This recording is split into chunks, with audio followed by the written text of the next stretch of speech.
बड़े प्यार से खेलते हैं आप। असली खिलाड़ी मरने वाले दुश्मन को पता भी नहीं चलने देते कि कब होगी उसकी मौत। तो फिर प्रलयनाथ को छोड़ क्यों दिया? क्या उससे गले मिलने गए थे? गले मिलने गए थे? उसके गले का माप लेने गए थे कि वो फंदे की मौत मरेगा या हमारे पंजे की। वागले, गर्मजोशी अच्छी चीज है लेकिन हमेशा काम नहीं आती। तुमने तो देखा ही होगा, इसी गर्मजोशी की वजह से तुम कई बार सस्पेंड हो चुके हो। नौकरी की परवाह है किसको? यहां है कौन अपने पीछे रोने वाला? इस ईमानदारी की वजह से बहुत कुछ भुगता है, कोई तकरार नहीं है सर। लेकिन ये गुनाहगार कानून को हाथ में लिए फिरते हैं और मैं हमेशा कानून के दायरे में रहकर काम नहीं कर सकता। अपना तो उसूल है, पहले लात फिर बात, उसके बाद मुलाकात। भाई वागले, अपना तो उसूल है, पहले मुलाकात फिर बात और फिर अगर जरूरत पड़े तो लात। बड़ी उम्मीद थी आपसे, लेकिन अब पता चला आपका रास्ता अलग, मेरा रास्ता अलग। आप नरम खून के, मैं गर्म खून का। हम एक साथ काम नहीं कर सकते सर। वागले, तुमने समझा कि जिंदगी में सिर्फ तुमने ही बहुत कुछ खोया है। इस इंसान को देखो, जब चाहता ये घर बसा सकता था, लेकिन नहीं। इस अकेली जान को हमने अपने देश के लिए उठा रखा है। दोनों का मकसद एक है, मंजिल एक है, सिर्फ रास्ते अलग अलग हैं। नहीं वागले, हमारे रास्ते भी एक हैं, मंजिल भी एक है। और फिर इतनी बड़ी दुनिया में तुम्हारा कौन है? कोई भी नहीं, सिवाय फर्ज के। इस दुनिया में हमारा कौन है? कोई भी नहीं, सिवाय फर्ज के। अगर फर्क है तो सिर्फ सोचने के ढंग में और काम करने के तरीके में। अब हमें इस फर्क को मिटाते हुए ये युद्ध एक साथ लड़ना होगा।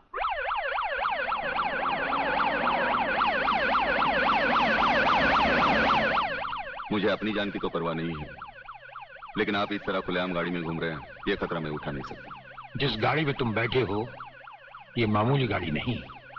मामूली गाड़ी मामूली आदमियों के लिए होती है, ये गैर मामूली गाड़ी है, एक गैर मामूली इंसान के लिए।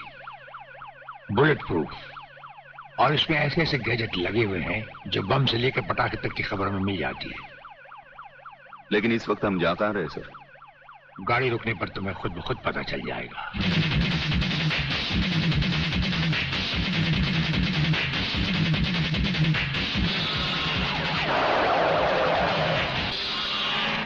वागले, यहां हमारा घर है।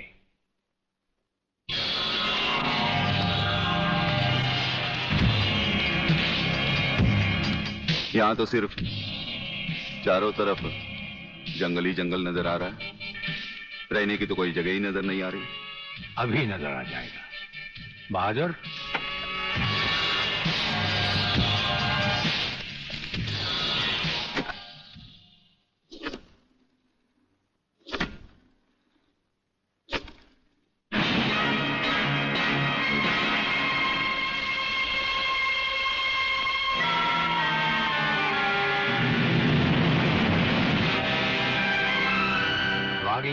ये ऐसा बंकर है जिसका अता पता सिर्फ हमें या एक हमारे खास आदमी खबरीलाल को है, और आज से तुम्हें होगा। ये इतना मजबूत है कि इस पर ना तो कोई हवाई हमले का असर हो सकता है और ना किसी बम या बारूद का। दुश्मन तो क्या, हमारी इजाजत के बगैर परिंदा भी पर नहीं मार सकता। वागले आओ, अब हम तुम्हें अपने बंकर से वाकिफ करवाएं। ये रहा हमारा ट्रांसमीटर सेक्शन। यहां से हम हिंदुस्तान के किसी भी मिनिस्टर से जब जी चाहे हॉटलाइन पर बात कर सकते हैं, लेकिन आसमान वाले ने चाहा तो इसकी जरूरत कभी नहीं पड़ेगी। हम अकेले ही तुम्हारे साथ वागले सब कुछ संभाल लेंगे। और वो देखो, वो एक कमरा जिसमें सब हथियार रखे हुए हैं, और उस कोने में रहा हमारा अस्पताल। यहां हर लाए दुश्मन का सीटी स्कैन करके उसकी अंदरूनी बीमारियों को बाहर निकाला जाता है। मुझे छोड़ दीजिए ब्रिगेडियर साहब, मैं सच कहता हूं, मैं प्रलयनाथ के बारे में कुछ नहीं जानता, मुझे छोड़ दीजिए ब्रिगेडियर साहब। और छोड़ तो तुम्हें जरूर देंगे, लेकिन तुम मोटे बहुत हो, थोड़ी चर्बी कम होने के बाद। ये अस्पताल मेरे हवाले कर दीजिए सर। चर्बी कम करने के बहुत से तरीके मुझे मालूम है। हाँ, गुड वागले।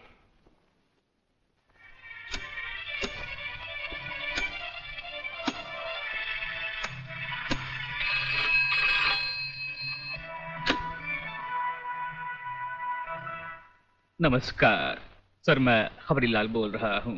ओ खबरीलाल, आज के मुख्य समाचार ये हैं कि प्रलयनाथ गुंडा स्वामी ने खतरनाक किलर बब्बन खूनी को आपको खत्म करने के लिए एक बहुत बड़ी सुपारी दी है। हमारे नाम की सुपारी खाने वाले को जिंदगी भर दांत चबाने पड़ेंगे। ये हमारे नाम की सुपारी खाने वाले चमगादड़ के खाने पीने का ढाबा कहाँ है खबरीलाल? शहर से 40 मील दूर काली पहाड़ी के पीछे उसका एक अपना बहुत बड़ा मैंगो फार्म है। आज के समाचार समाप्त हुए।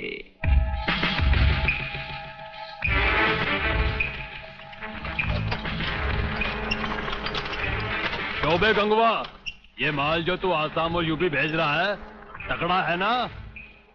तगड़ा क्या सरकार, ये नंबर 1 फसल है, नंबर 1। अरे 25 मीटर दूरी पर जाती हुई गाड़ी को ये ऐसे उड़ाता है।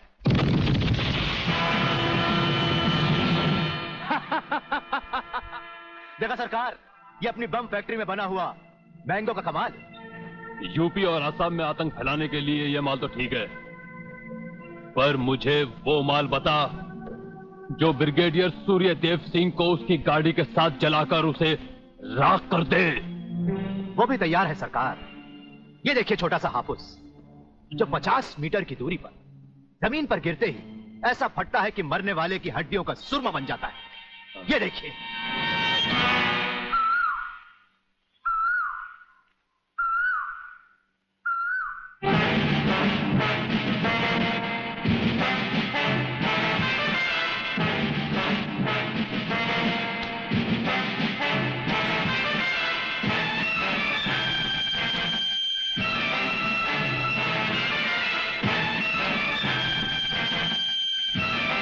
कौन हो तुम? लगता है बब्बन मियां ने कल रात अपनी आंखों में सुरमा नहीं लगाया, जरा कम दिखाई देता है। ब्रिगेडियर सूर्यदेव सिंह? हाँ, ब्रिगेडियर सूर्यदेव सिंह।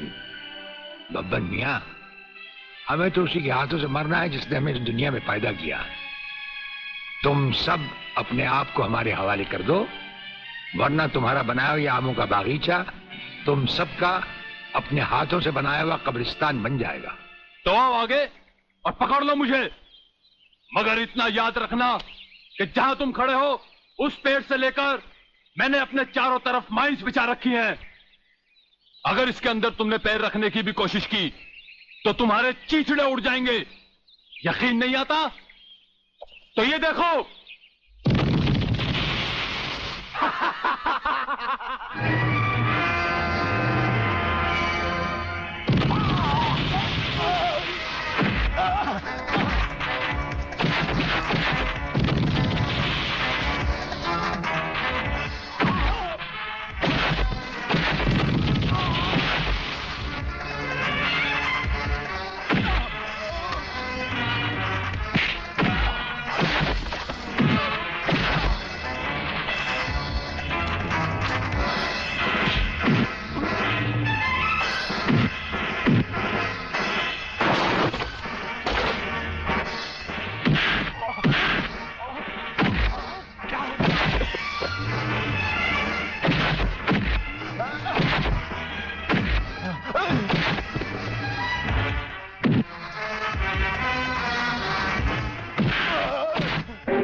जीवनलाल टंडेल, प्रलयनाथ को इतना बेवकूफ मत समझो। सारे शहर के पुलिस स्टेशन से पता लगाकर ही तुम्हें फोन किया है। अगर होम मिनिस्टर होते हुए तुम्हें यह पता नहीं है तो मुझे कल तुम्हारा रेजिग्नेशन चाहिए, समझे? अरे मैं जानते हो बब्बन और उसके साथियों ने जबान खोल दी तो सूर्यदेव सिंह हमारे लिए नर्क के दरवाजे खोल देगा। जल्दी से पता लगाओ और उन सबको छुड़वाओ। Yes, DCP Pathania speaking. अरे इंग्लिश को मारो गोली और हिंदी में समझो। मैं जीवन लाल बोल रहा हूं, जीवन लाल टंडेल। ओ सर, आप कहिए, क्या हुक्म है सर? मुझे सिर्फ 1 घंटे में यह बताओ कि सूर्यदेव सिंह ने जिन जिन को गिरफ्तार किया है वो सब कहां हैं, और मुझे 4 घंटे के अंदर अंदर उन सब की जमानत चाहिए, समझे? मगर सर, सूर्यदेव सिंह के बारे में जितनी जानकारी आपको है उतनी ही हमारे डिपार्टमेंट को, और हम उनसे ज्यादा कुछ पूछ भी नहीं सकते क्योंकि यही हाई कमांड का ऑर्डर है। वो रहता कहां है? वो भी नहीं मालूम। ये भी नहीं मालूम? तो फिर ये बताओ कि वो मिलता कहां है, मैं उससे आज ही मिलना चाहता हूं। सर, वो रोज सुबह सीबीआई ऑफिस में 12 और 1 के बीच में आते हैं सर। सर, ये लिस्ट उन लोगों की है जिन्हें आपसे मिलना है।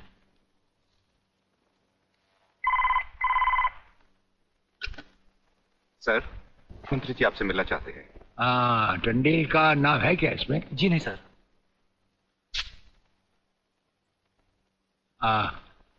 आज तो हम अपना 1-1 मिनट दूसरों को दे चुके हैं, दम लेने की भी फुर्सत नहीं होगी। ऐसा करो, मंत्री जी को कल दोपहर के बाद की कोई भी अपॉइंटमेंट दे दो। Okay sir. Sir, you can't meet him today. अरे अंग्रेजी को मारो गोली और हिंदी में समझो। इस राज्य के मंत्री से मिलने के लिए उसके पास वक्त नहीं है। मैं पूछता हूं वो हमारी खाता है या हम उसकी? इसमें आपकी और हमारे खाने की बात कहां से आ गई? ओह, तो ये है ब्रिगेडियर। आप यहां अचानक आ पधारे हैं और हम आज का सारा वक्त औरों को दे चुके हैं। आखिर हम सब जनता ही के तो सेवक हैं। कुर्सी मिलने पर ये समझ लेना कि सारी सरकार आप ही की है, इसे हम कैसे मान लें? आप मुझे ये न समझाएं कि सरकार किसकी है। आप सिर्फ इतना समझिए कि आप एक सरकारी नौकर हैं और आपके सामने खड़ा हुआ ये इंसान इस राज्य का मंत्री है। खादी के कपड़े पहनने से और टोपी लगा लेने से कोई महात्मा गांधी नहीं बन जाता। और सुनिए, हमें नेताओं की भाषा ना तो पहले समझ आई थी और ना कभी आएगी। भाषा छोड़ो ब्रिगेडियर, मैं जो आपसे कहना। आपने जो कुछ भी कहना है कल कह लीजिएगा, आपकी अपॉइंटमेंट नोट करवा दी गई है।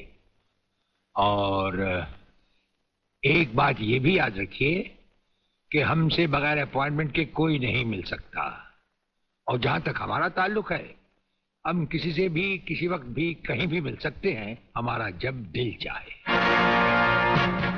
शायद आपने वो लेटर नहीं पढ़ा जो सेंट्रल गवर्नमेंट ने आपको भेजा है। उसमें खासुल खास ऑर्डर है कि हमारे किसी भी काम में कोई भी दखल अंदाजी नहीं कर सकता। नमस्कार। नमस्कार।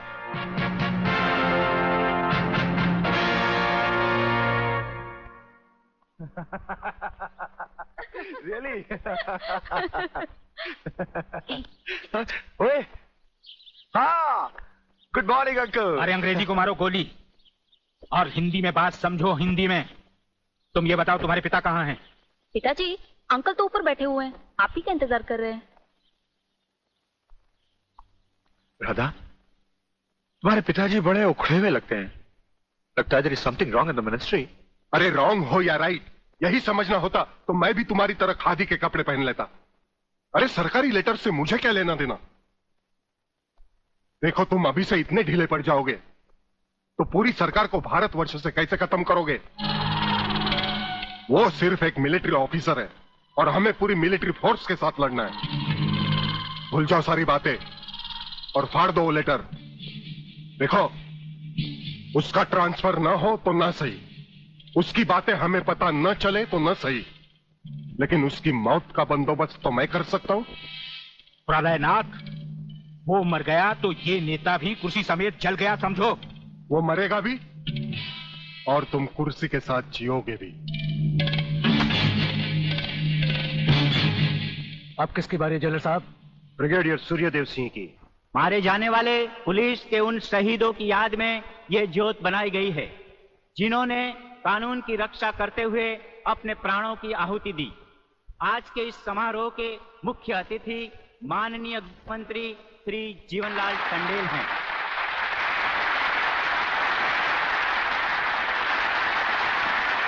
और इस ज्योत का उद्घाटन एक महान योद्धा, परमवीर चक्र विजेता ब्रिगेडियर सूर्यदेव सिंह के हाथों से होगा।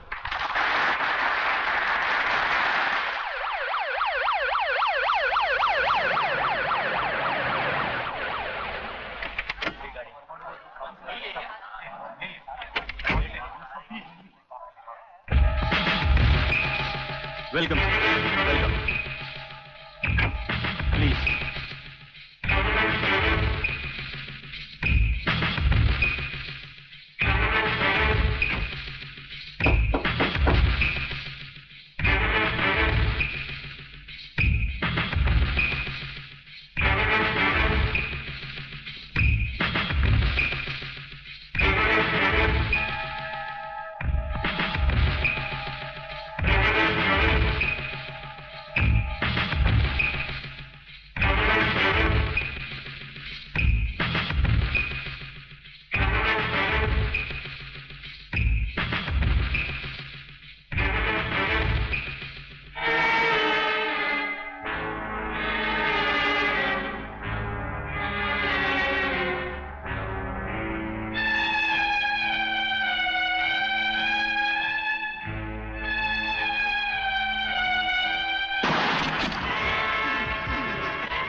फायरिंग ऑर्डर क्यों दिया सर? आपकी एक गलती से कितनी जाने गई, इसका जवाब कौन देगा ब्रिगेडियर साहब? मिस्टर तिवारी, इसका जवाब अब ब्रिगेडियर को ही देना होगा, और वो भी अदालत में।